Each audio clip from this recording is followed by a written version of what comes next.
Alright guys, here we are back in Multimedia Fusion. We're going to be working on our project number 2 is creating a Pong game. It's a two-player game.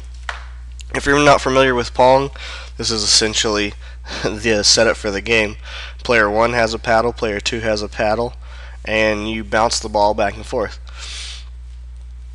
And these images were created in Photoshop. If you're comfortable with Photoshop, Illustrator, you can use Flash. These don't have animations applied to them, but if you want to create animations, by all means. You don't have to make yours exactly like mine. Be creative, have fun with it.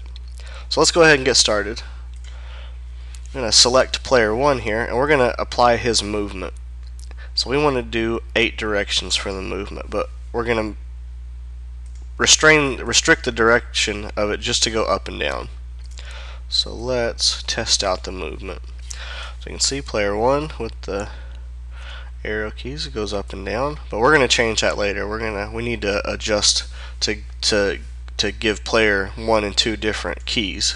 So let's go to player 2, and we're going to give 8-way directions, and we're going to change this to up and down as well.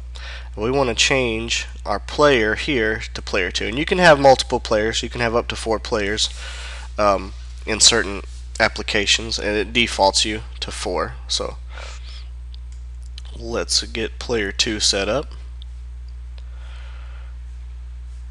and let's test movement. And this one's going to be set up to the arrow keys too, but we need to switch that. So let's close out of this, and what we're going to do, we're going to switch player 1's controls to be A and Z, to go up and down. So how we're going to do that, it's a little different than what you would think, that you could change it here, but what you have to do is go into your application and go into your runtime options. So we have this is our player 1, and we're going to default controls player 1 here. We're going to open up the settings, and we want to change the up to A and the down to Z. And I just did those by pressing the keys and hit OK and hit OK. So let's test this out and see if we have good movement. So our player 2, he uses the arrow keys and he moves just fine. Player 1 uses A and Z, and they work. Alright, so now we have some functionality into our two-player game. So now we need to make our ball active. So let's select the ball. We need to go back to our frame, and we want to change the movement to ball, and we want to set up the movement to go all over the place. So we need to leave that alone, and we'll test that out. Yeah, everything moves.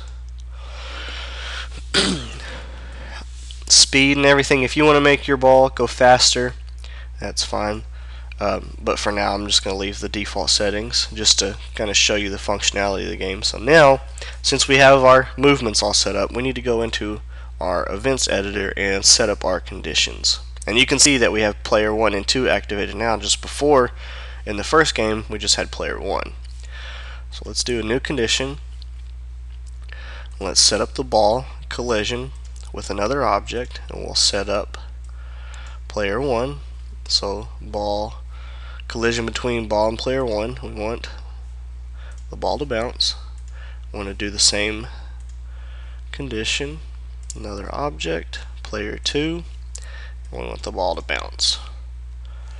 So now let's test the game, and you can see, well, now the ball flies off the screen. So we need to set up the ball to know where it can bounce and where not to bounce. And you can set up walls in your frame editor if you want to kind of give yourself just references, or you can leave it blank. How you leave it blank, we're going to set up a new condition, go to the ball, and we're going to set position.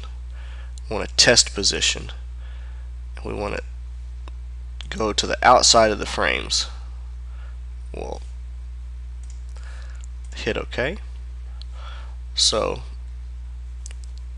actually we need to switch that. Let's replace ball movement or position, test position, hit OK. So ball leaves top or bottom of the play area. We want the ball to bounce. So let's test out and see if our ball bounces. Let's try out our players here, if I can catch it.